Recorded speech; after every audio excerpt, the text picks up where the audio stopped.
idea today is a kind of Easter-themed Ark adventure. It's going to be in two parts, really. We're going to break it down. One, I want to do a pack tour / like check everything out we've been doing. So we're going to do that. I'm going to show you everything I've built kind of off screen for you guys and what I was working on yesterday. Hey there, YouTube. Today we got a brand new video. We are going to be showing you everything that we have built so far on Ark Scorched Earth for the Gamerdome server. Specifically, let me be specific, for the pack. So my tribe. So the stuff that I've built, stuff that Buzz has built, and stuff that Yamada has built. She is part of our tribe as well. So I'm going to be showing all that off today for you guys. And yeah, so we're just going to get ready and rock and roll with that. So, this is Scorched Earth for the Gamerdome server, and we are going to check out everything for the pack's buildings and everything that we've kind of progressed through so far. So, this is where we are located at the moment. We are kind of, not kind of, we are in, why won't the map load? There we go. We are in Titanosaur spawn area, which is unfortunate. I didn't realize that until we were already building. By then I was like, ah, fuck it. I haven't had any Titanosaurs spawn like right on our house, but I have seen them nearby. Mostly what we'll end up doing is we'll just use our teleport remotes and send them to one of the public teleporters, just to keep them out of the way. Yeah, but yeah, no crazy incidences. They haven't like smashed up anything. So this is the location where we built. This was the initial house, and as you can see, we've got some expansions going on. So we'll do a quick peek in the main building. We have, it's an identical layout. So dino door, main door, dino door, and exact same on the back side. So I've got cute little deck with the decor stuff out here. The green line, that's an issue that was introduced with mods when Wildcard updated their feeding trough system. So the mod manager that is running this particular mod that we're using for auto feeding troughs just hasn't been able to fix it yet, although I do believe I saw a comment just today actually that someone found a fix for this in, I believe, the dev kit, so hopefully they'll be able to address this really soon and we won't have to see these stupid green circles everywhere. So this is the inside of the pack's main home. We'll start with the right side. We have three safes, a set on each side. Very similar to the layout that we had on the island. So we've got our weapons and tools, we've got our armor, we've got our saddles. Over here we've got building structures, so that's pretty much obvious. We've got animal materials. There's not a whole bunch in here, we spend most of it. And then anything that's kind of extra, or that we just need spare storage for. We got some sheep, a cool hyenodon I recently tamed. We've got our froggies here that were actually Lumber's, and he left them behind, so we took them. I cloned one of them, so if he ever wants Peanut back, he can have him. Once I do more cloning, because I need a female. But, yeah. And then this is kind of like our bunk room / Tiny Tames area. So under here, we've got a bunk section set up for everybody. So I've claimed the red zone, of course. I've got a cool looking holographic Giga, and it's all in red. I've got lockers. The lockers have 120 slots of space, and the chests or counters have 90 slots of space. So lots of storage for people to personally have their own items. There are windows here, there, and there. This bed is technically unclaimed, but it's essentially Yamada's. She just doesn't know it yet. She's got the trike on her desk. This section is Buzz's. He's also got his Dimorphodon tucked under the bed. His Phoenix pet, he has the holographic Aloe, which is super suiting for him. He likes using Aloes. Although we haven't really worked with them a lot in this season, but in previous playthroughs we've used Aloes a lot. So that's why he got that. And then this is Gaia. Gaia is another one of Buzz's sisters. You guys haven't seen her on stream or on YouTube yet, but she is part of the group and just getting established here. She just got a PC, so she's fresh-faced. She's been playing Ark on console for a long time, though, so she knows the game, and I'm sure she'll get established pretty quickly once she has some time to play with us. And then, as I said, we have a spot for small tames just up here. So this is where you can dump all your passive, like, shoulder pets. So I tamed a Jerboa for Buzz, and I got myself my otter here, which I've been mostly just keeping here. Between my fortitude and the armor I'm wearing, I usually don't run into issues with the temperature on this map, which is very nice. So that is this side of the house. Now let's go over here. This is like the crafting side of the house. And we also have the Dimetrodons. Haven't really been using them though. So as you can see, we've got two giant industrial forges with storage, dedicated storage, very nice, right next to it. So that sets us up. We got loads of metal. There's still plenty more in here too. Same with oil and gas, as you can see. And then these are all our crafting tables. I also got some decor things over here. They just fit in nicely with everything else. So we've got the upgrade station along with its add-ons. That's been well used. As you can see, we've got lots of maxed out saddles, armors, and weapons. And then we got storage for specifically ammo, burning through a lot of shotgun ammo. So we need to start like mass producing that, and then our rifles and all that.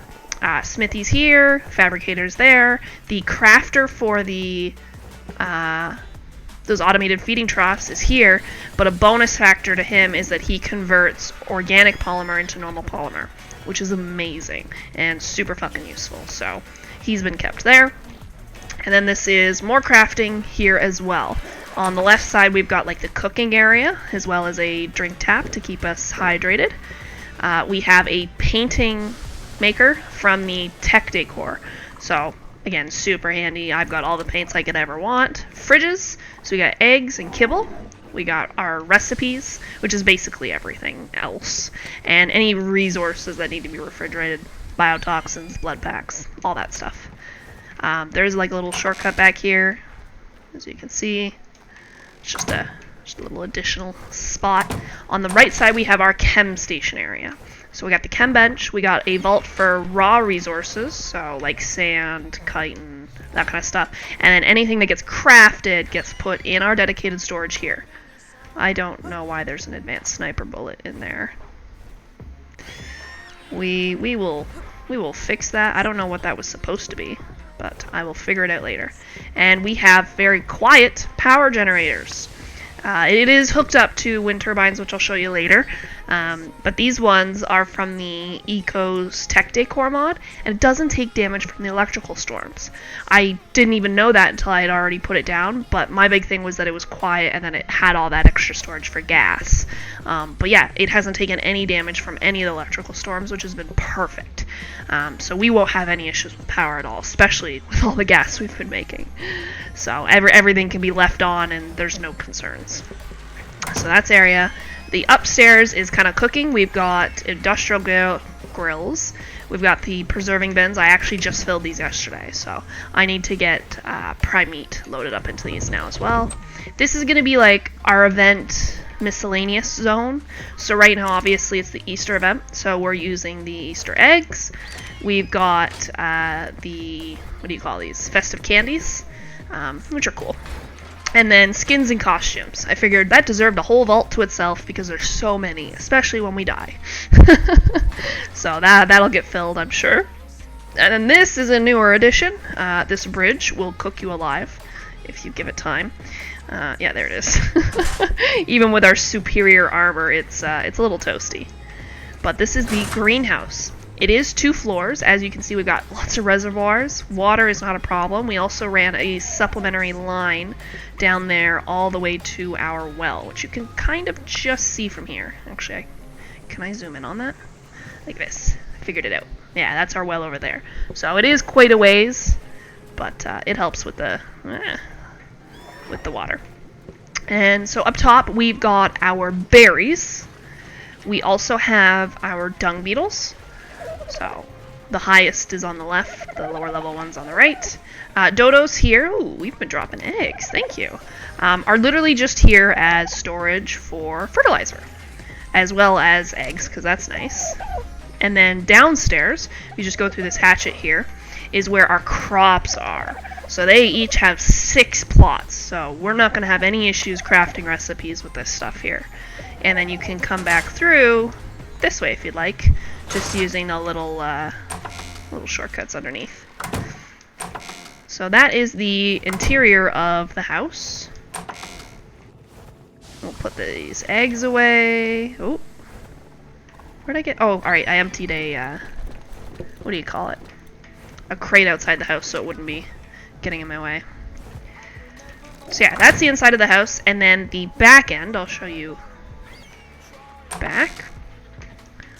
So again, very identical, very similar. This is our dino storage. So we're built onto a cliff, and I've sealed off the cliff now, so we can store all our dinos back here without being worried, except for maybe like a wyvern dropping in on us, which the birds that are all anchored are aggroed, so they will defend us, and obviously, so will the Giga. And yeah, so nothing really fancy. We don't have a ton of dinos yet. We've got our gravestones out here, feeders everywhere, which is why there's all these green circles. The UDs, we're not mass producing UDs for boss battles. This is specifically for eggs. We figured we don't need a giant egg farm, a giant pen like we had on the island, since animals can be tamed with the higher tier levels of kibble than what they normally get. So why not just go right to the maximum level with a bunch of UDs?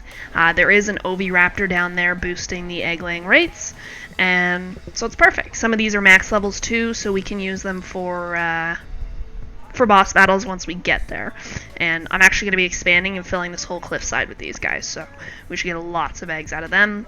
I do need to build a proper ramp up here to access this greenhouse as well, but I haven't gotten to that. And as you see, we've got our turbines out there. We're not getting crazy wind out here. We have a little bit more than 20. I think it's like maybe 60 or something like that over here. But there's 4 of them. And again, that generator is massive, so I'm not concerned. Yeah, 65% wind. So it's not bad. So it does more than enough to save us our gas a little bit, which honestly doesn't matter. It is sealed off though. We've got that metal wall going to the edge of that cliff. The underside here was sealed off yesterday. And then if you climb all the way around to this side, I have the access for our dinos, so a giant behemoth gate and metal walls running all the way from the house all the way to the edge of the cliff, so nothing can kind of cross over.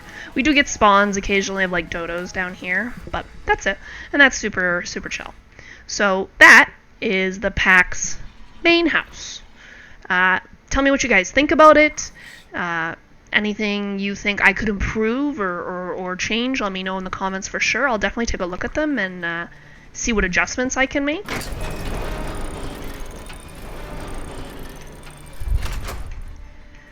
Now, let's go take a look at Yamada's base, because a lot of you have not seen the stuff she's been making over there. So I will grab a bird and we will go do that. So this is her base here. So Yamada has been doing her own taming. She is starting to get established, as you can see. We've got Parasaur, we've got the Morellatops, got a cool looking yellow Anklo, a little Lystrosaur. Of course, that's adorable. I believe Kat helped her with that one. She has a taming pen right by her house, so she can quickly grab tames that are in the area. And then this is her home. She's got the gravestone set up, ready to roll. This stuff was placed here by Buzz, but it does get used. It's just filled with resources and stuff for making saddles. And then this is her actual home. So I got her a beetle. She's got her preserving bins set up, lots of mortar and pestle, her beds. She's got everything she needs for beginning game, and she's already getting to the point once she gets some good resource dinos that she can start upgrading and getting like the fabricator, chem bench, all that stuff. She's not that far off from that now, so she's pretty well established. But yeah, that is Yamada's base. So, what else can we show you? The tame pen. I'm sure most of you have seen it, but I did make a recent update to it. So let's go quickly check that out. So the giant tame pen.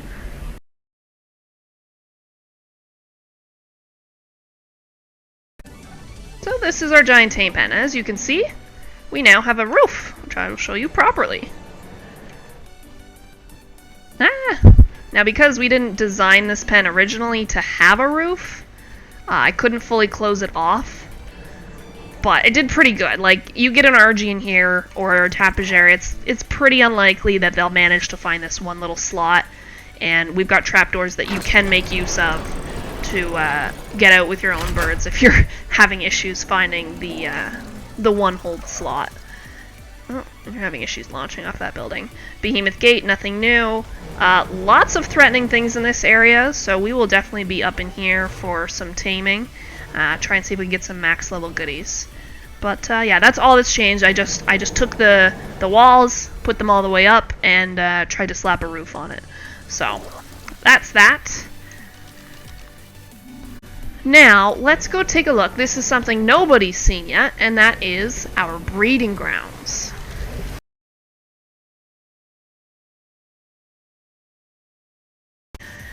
So as you can see when you spawn in here, we've got a teleporter.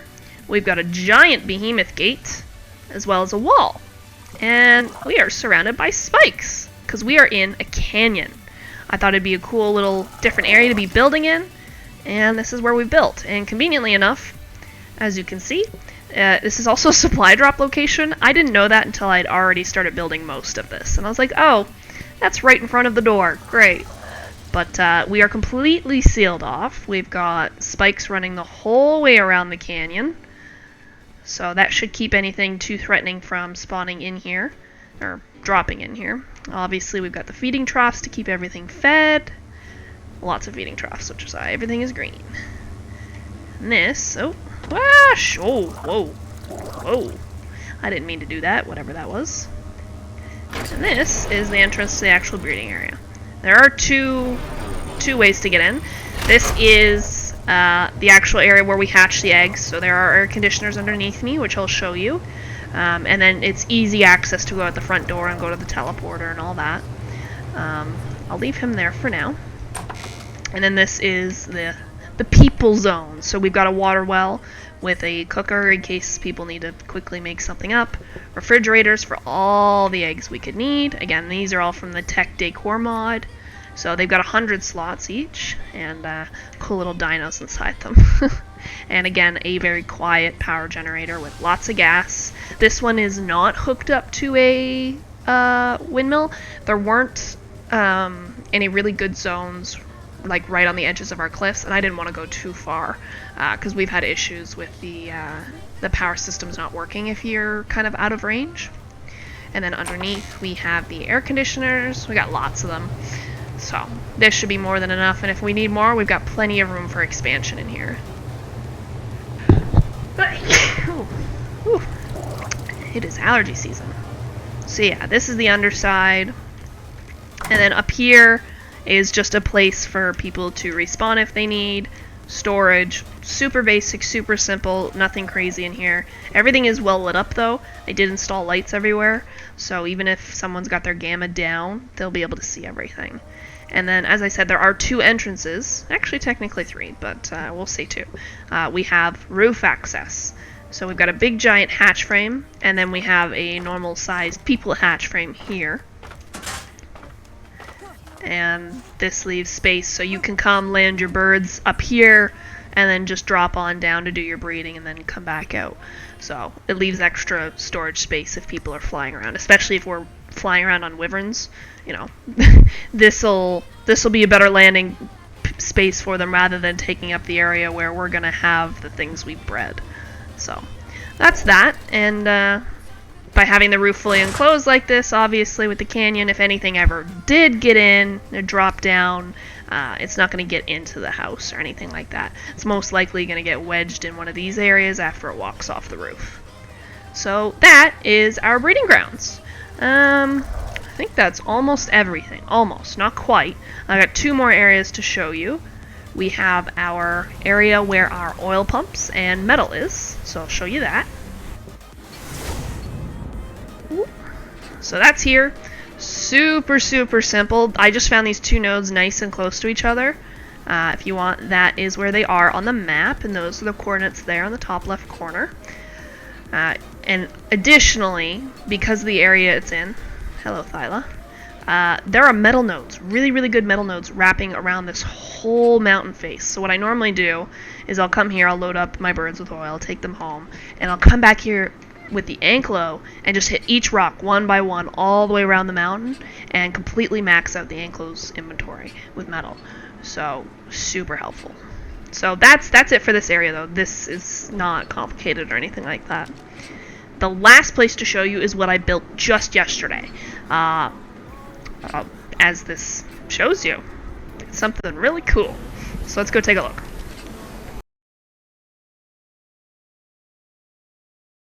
Ooh, there we go. So we'll start with our little safe house. I'm the only one who's been here so far, so I'm the only one with gravestone, obviously, but everyone can line up their gravestones out front. It's adobe just to keep everything cool. Nothing fancy. We've got beds, and then we've got storage for milk, eggs, whatever you need to leave behind. No, I guess we could maybe set up a thing, but I don't have one. I was just running off gas, lots of gas. That's it, though. Super simple, not meant to be complicated. This is only for wyvern hunting and killing. So we kept it simple. Hello, vulture.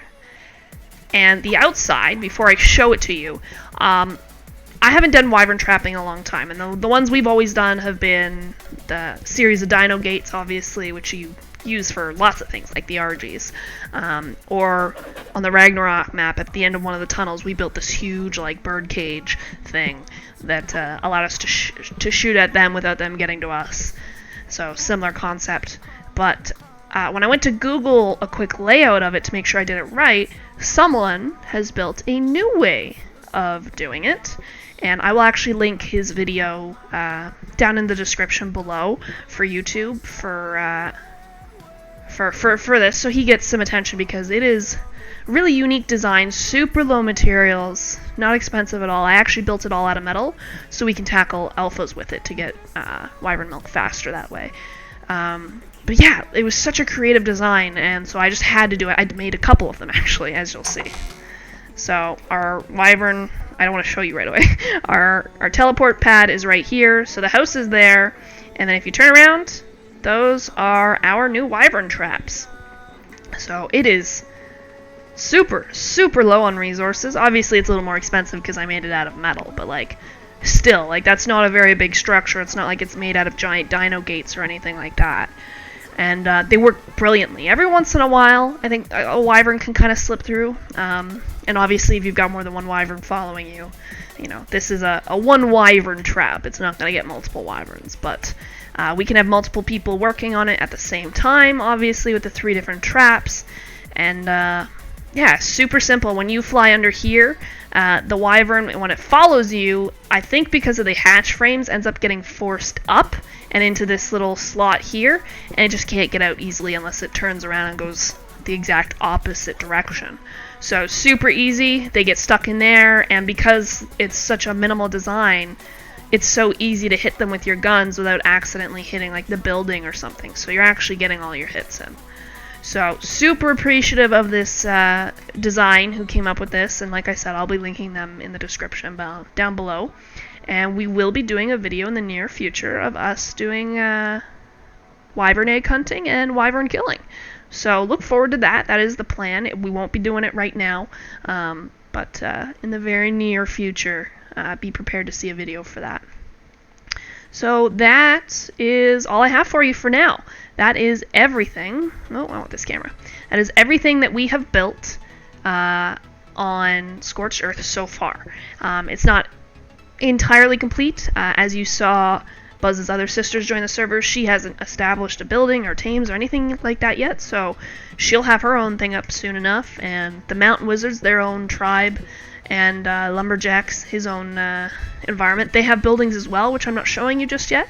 If they offer to do a tour, we'll definitely put a video up of that in the future. But that's it. So I hope you guys enjoyed this. Let me know in the comments down below anything else you want to see or any changes, suggestions you have, things I might have missed. Let me know for sure. And that's it. So thanks for watching, and we will see you guys all very, very soon. As you know, videos do drop on Saturdays and Sundays for YouTube, so if you're subscribed and you have the notification bell turned on, you'll get notified as soon as those videos go live. But that's it. Thanks for watching.